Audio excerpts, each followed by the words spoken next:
আমি তো আর কিছু জানি না। আমি কালকে সকালে কাজ করে গেছিলাম, আজকে আবার সকাল 8টা 8:30টার দিকে আইসা আমি শুনি এই ঘটনা নিচের থেকে। এর বেশি আমি আর কিছু ওই দিন যে বলবো? ওই দিন যে আপনি কাজ করতে আসছিলেন, অপরিচিত বা কেউ বাসায় ঢুকছে কিছু দেখছেন? না না, অপরিচিত কিছু ঢুকে নাই, কেউ বাসায় ঢুকে নাই।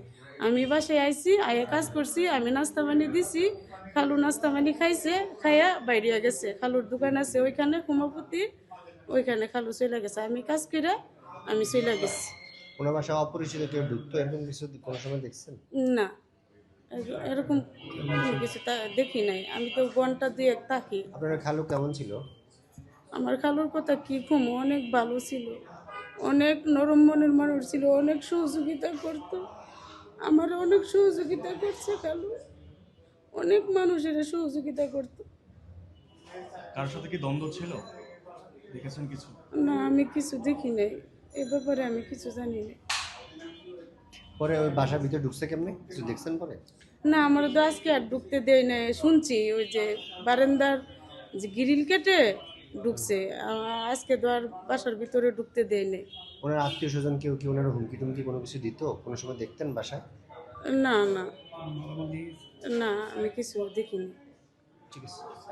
রাত 4:30 পর আমাদের ডাক দিয়েছে, তখন আমরা শুনছি। এবার ওই ওপরে যাই দেখি যে খাটে পরে শোয়ানো, কালে কোনো কিছু নেই, কোনো কিছু নেই।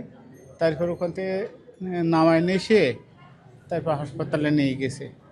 এস থেকে আমরা জানি হাসপাতালে ইসিসি করে বললো যে প্রথম বললো যে আছে, তারপর 10 মিনিট পরে আবার ইসিসি করলো, বললো যে নেই। আপনি কি দারোয়ান কেন? হ্যাঁ, আমি তার। আপনি ডিউটিতে ছিলেন রাতে? হ্যাঁ, আমি রাতে ডিউটিতে। উনি কেমন মানুষ ছিলেন? উনি খুবই ভালো, ওনার মতন লোক হয় না, হাজারে একটাও মেলে না। কি ঘটেছিল, মূলত কি দেখেছেন? আমরা কিছু দেখিনি, যাই দেখি যে খাটে পাড়ে শোয়ানো। ওনার জামাই এসে ডাক দিলে যে আমার বাসায় ডাকাত পড়ছে, শ্বশুরের অবস্থা ভালো না। আমরা যাই দেখি যে খাটে পাড়ে শোয়ানো।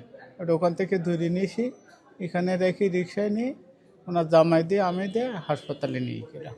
কিভাবে ঢুকেছিল ঘরে, হ্যাঁ, ঢুকছিল কিভাবে তাদের বাসায়? এ পাশে ওই পশ্চিম পাশে গ্রিল কেটে না, ওই পাশটা সিসি ক্যামেরা ওই টান দিয়েছে, দেখে যে ওই পশ্চিম পাশে এখান থেকে 2টো বিল্ডিং পরে ওই বিল্ডিং দিয়ে উঠছে, সিসি ক্যামেরা দেখছে। উনি এই এখানে এইটুকু কত যা। বছর আছেন এখানে?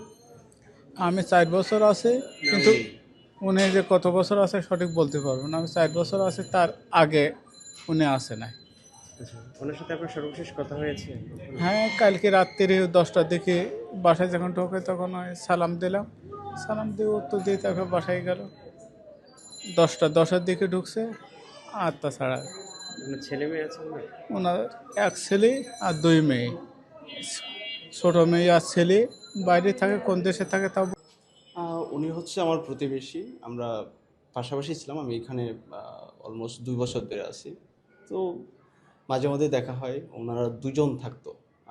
ওনার মোটামুটি বয়স্ক, দুজনেই থাকতো।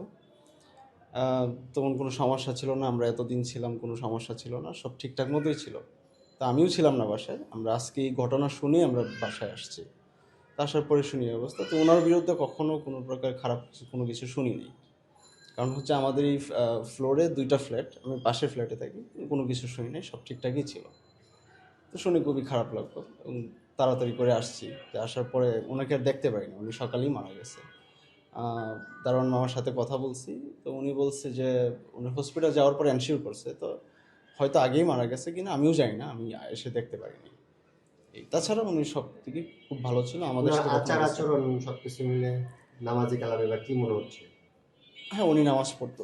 ওনার সাথে দেখা হতো, উনি মাঝে মাঝে বাজারে যেত, আমিও বাজার করে আসতাম, অফিস শেষ করে আসতাম, দেখতাম যে উনি নামাজ পড়ে আসতেছে, বাজার করতেছে, এতটুকুই। তাছাড়া কোনো প্রকার কোনো কিছুতে দেখি নাই কখনো। ওনার বাসায় কি অপরিচিত কেউ ঢুকতো বা লোকজন কি বেশি আসতো বা কম আসতো, না, এরকম তেমন কিছু কোনো দেখতেন? লোকজন আসতো না, তেমন কোনো লোকজন আসতো না, অথবা দেখি নাই। সর্বশেষ কি কথা হয়েছে, ধরেন মারা যাওয়ার অনেক দিন আগে হোক?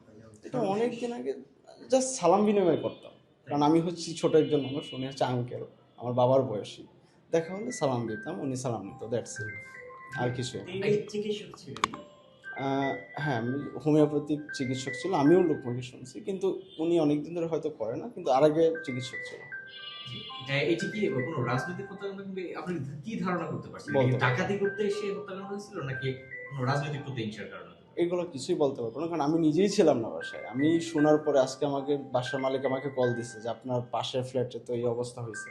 আমি বলছি, কি বলেন এই তারপরে হচ্ছে আমি আসছি, আসার পরে দেখি যে আমার বাসায় একই অবস্থা কিনা। এটা তাড়াতাড়ি এসে দেখি যে আমার বাসা ঠিক আছে, ওই বাসাতে তো আমাদের এই ফ্ল্যাট থেকে অন্য সাইড দিয়ে এমনভাবে আসছে, এটা এটা বোঝাও কঠিন। মানে এটা এমন একটা জায়গা, এই বাসাটা অনেক সিকিউর, খুব ভালোভাবেই আছে, এতদিন কোনো কোনো সমস্যা হয়নি, কোনোদিন কোনো কিছু হয়নি। তো এরকম একটা সমস্যা হবে, এটা সব কষ্টদায়ক এতে কি ব্যাপারটা। আপনি আতঙ্কিত কিনা এই যে ঘটনার? তা তো অবশ্যই আতঙ্কিত, অবশ্যই, কারণ আমরাও দুজন থাকি, আমি আমি এবং আমার এই ঘটনায় কি চান?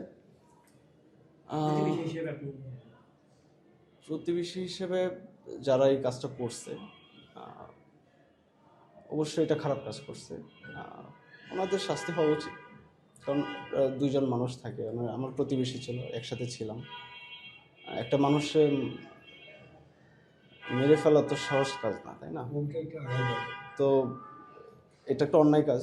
তো এখানে অবশ্যই আমরা চাই এটা বিচার হোক। ছিল বুঝছেন, সে অনেক ভালো আছিল, সে 5 ওয়াক্ত নামাজ পড়তো, তারপরে এমনি যাওয়া আসা করতো, কার দিকে ফিরেও তাকাইতো না। ভালো লোক দেখি মারা গেল। কালকে সকালবেলাও দেখলাম যে সে ভালো হাইটা যাইতেছে, বাসায় ঢুকলো, সকালবেলা শুনি যে সে মারা গেছে। কি শুনলেন পরে, কি অবস্থা, কিভাবে কি পরে শুনলাম যে সে মারা গেছে, কিভাবে মারা গেছে এটা বলতে পারি না। গ্রিল কেটে নাকি বাসায় ঢুকছিল? হ্যাঁ, গিরিল কাইটা, পিছনে গিরিল কাইটা তারপর ঢুকছে। আচ্ছা, এরকম তো আপনাদের বাসায় বা আশেপাশে বাসা হতে পারে, আসলে নিরাপত্তা কতটুকু কি মনে হয়? নিরাপত্তা তো দেখি না, নিরাপত্তার কোনোই নাই। সিকিউরিটি গার্ড আছে মসজিদের সামনে, কই নিরাপত্তা নাই, শুধু সিকিউরিটি গার্ড একটাই আছে এই গলিতে, আর এদিকে কোনো সিকিউরিটি গার্ড নেই, আছে জার্জির বাসার ভিতরে আছে। এরকম তো আপনার বাসা বা অন্য বাসা হতে পারে। তাই তো, কোনো নিরাপদ নাই।